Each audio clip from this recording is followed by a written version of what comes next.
जावरियां सरगोदा जश्न मौलूद काबा की शानदार तकरीब के लिए इमाम बारगाह हुसैनिया जावरियां को बरकी कुमकुमों से सजा दिया गया।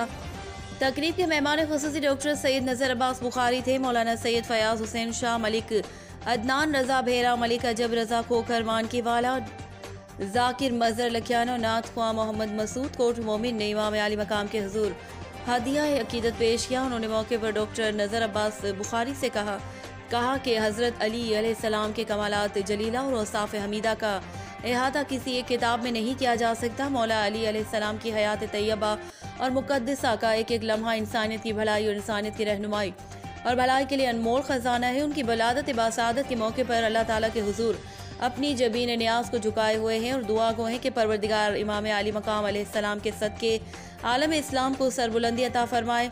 मेहमानान गिरामी में सैयद इमदाद हसन शाह, डॉक्टर ज़फ़र अब्बास, सैयद इमरान शाह, सैयद अमजद अली शाह, सैयद जमान शाह, अमजद फारूक, डॉक्टर जावेद आगा, आमिर लतीफ़, सैयद अली हसनैन, मोहम्मद अली रज़ा, मोहम्मद मंजूर भट्टी, साई मोहम्मद इकबाल, सैयद रिजवान शाह भी मौजूद थे। रिपोर्ट ज़फ़र अब्बास, तहसील रिपोर्टर, शाहपुर, जावरियां।